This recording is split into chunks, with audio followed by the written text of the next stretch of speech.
M.S. Swaminathan had famously said, if agriculture goes wrong, nothing else will have a chance to go right. And this, I believe, is as good a starting point as any.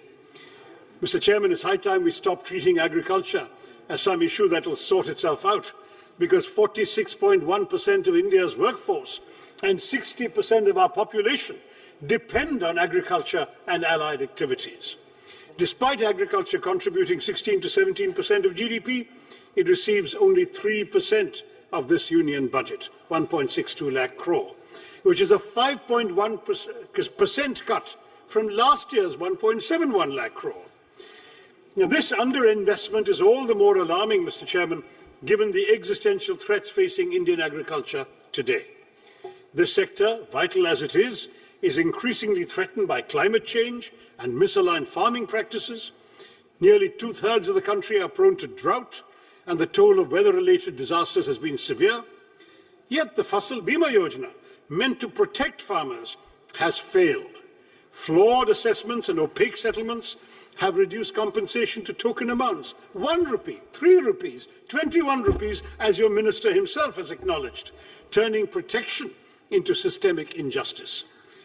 Matters are worsened by cuts that leave the scheme at its lowest budget allocation in 8 years, fueling fears that new initiatives will repeat a familiar cycle of announcement without commitment, as seen last year when Gradley announced missions on cotton technology, pulses, vegetables, fruits, and hybrid seeds, all quietly faded with zero funding in the revised estimates. These announcements are like modern courtships, promises without commitment. That's what this government does to us. At a time when farm distress is deepening, the budget silence on revising the PM Kisan Nidhi disbursement speaks louder than any promise made elsewhere. हमारे किसानों की आय दोगुनी करने का वादा तो आपसे पूरा हो नहीं पाया। कम से कम उनकी सम्मान निधि ही बढ़ा दीजिए।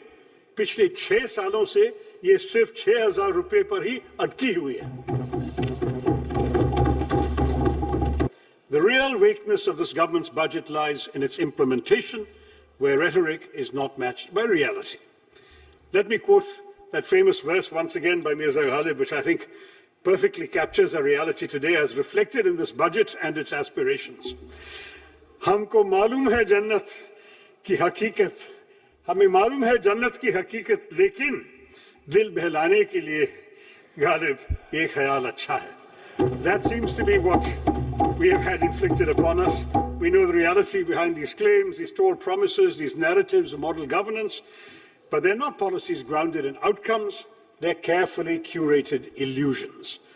Glossy schemes, utopian projections, they might soothe the imagination, dil to behlata hai. But everyday life for the ordinary citizen of India has remained unchanged. Hope is repeatedly sold, but delivery remains perpetually deferred. Viksit Bharat by 2047 is an admirable ambition, safely more than 2 decades away. This budget offers no credible pathway to reach it. Instead of narrowing the gap, it widens it. Unemployment continues to rise. Poverty hardens. Jobs remain scarce. Wages remain stagnant. Small businesses, already gasping for relief, are smothered under layers of compliance, while informal workers, gig workers, who sustain our economy with their labor, are pushed further into invisibility and insecurity. Government promises railways, yet stations crumble. They speak of flight, yet Udan has flown away. Our pepper, once celebrated as black gold, withers under neglect. Our long coastline stretches endlessly, but is ignored when it comes to protecting it. Education is curtailed precisely when it should be expanded, while the rhetoric of world-class technology and AI grows louder. 1.5 lakh schools still function without electricity, yet Viksit Bharat is spoken of as if the lights are already on.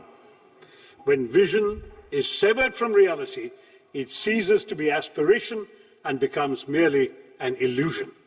A truly Viksit Bharat will not be built on slogans, Mr. Chairman, not built on speeches or symbolism, but on delivery that reaches the last citizen of India.